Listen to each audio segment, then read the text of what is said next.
friends, this is Kim Swanner, artist of kimandcaboodle.com and ceramics instructor, amongst other things, at VisArts in Rockville. And during the COVID-19 shutdown, we are here trying to do some extra videos to just, keep everybody in the community involved. And this is just one of my little practice videos to see, whether this is going to work out or not. First video, welcome on my maiden voyage. And I'm just going to show you how I cut and prepare my clay.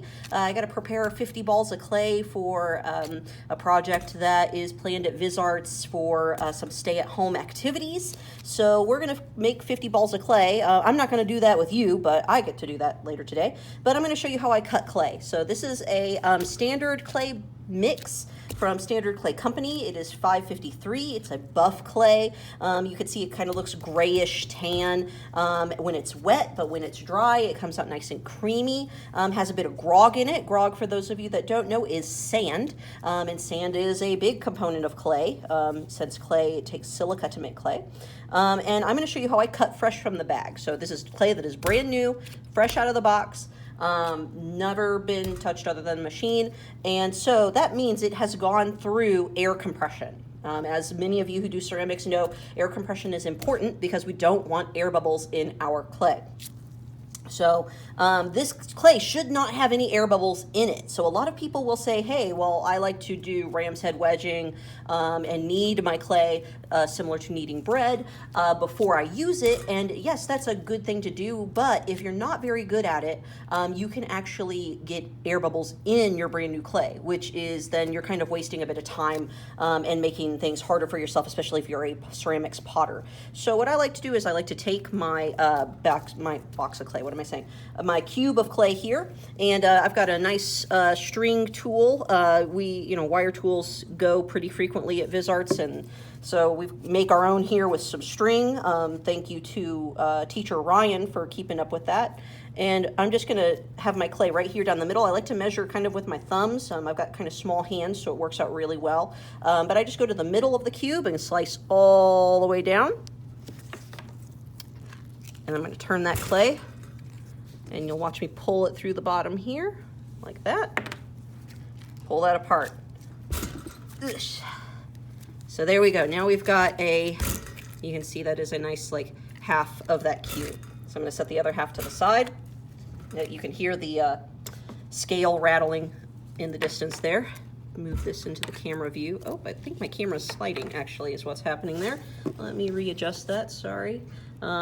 Just for those of you not knowing why is the camera sliding? It's because I've got it balanced precariously on a few things. So forgive me on that. We're gonna go to the middle of this slice now and go all the way down.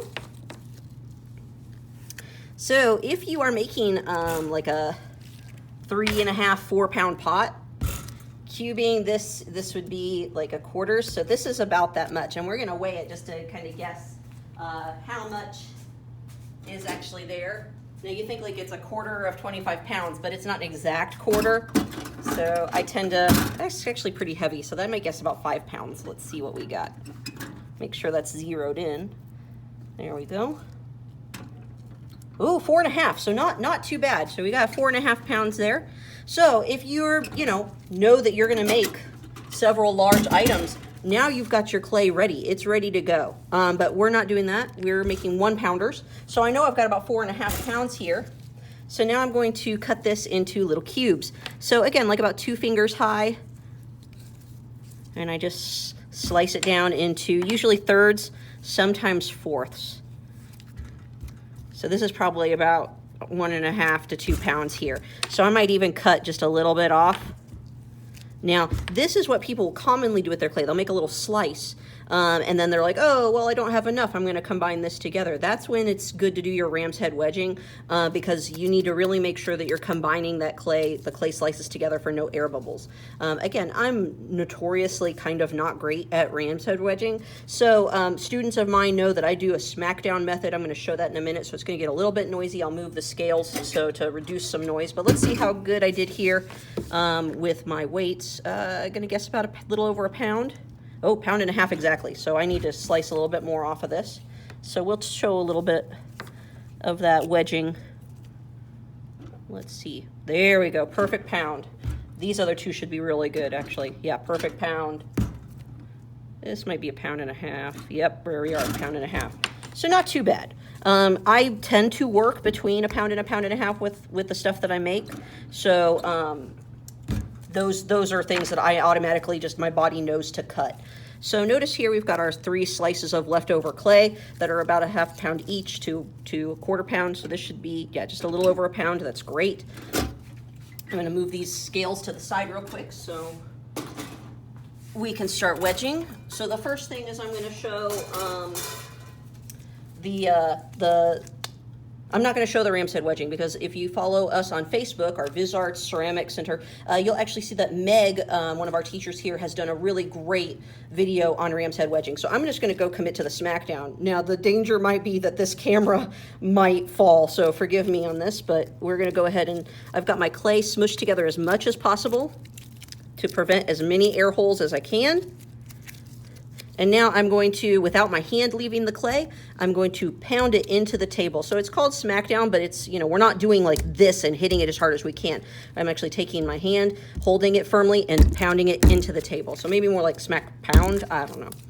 I'm not a comedian, but you can see that camera's shaking because everything's on the same table. My apologies.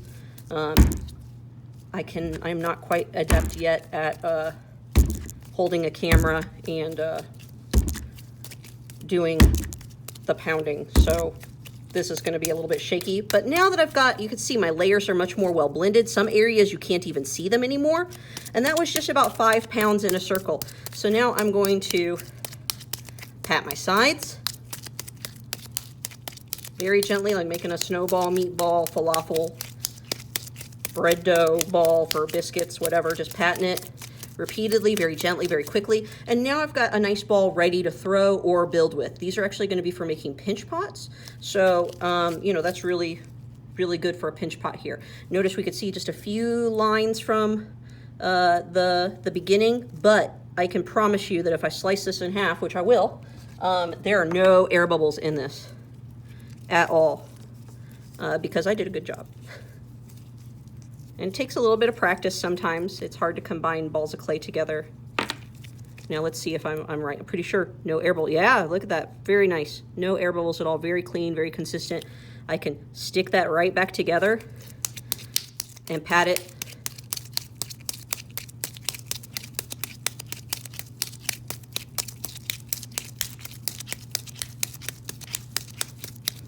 We can still see that line a little bit.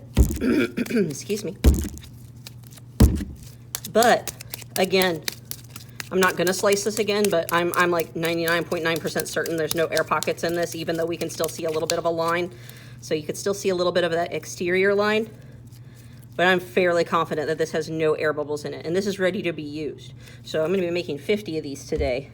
Super exciting. So what do I do with the ones that are a cube? So same thing. I'm going to, so forgive the shaking again, gonna pound that down. Notice I'm not, you know, slamming it down. Doesn't take much. And then I'm gonna pat down those corners. Just in that kind of portion, that inside squeeze glove portion of my hand. There, the mitten portion, if you will.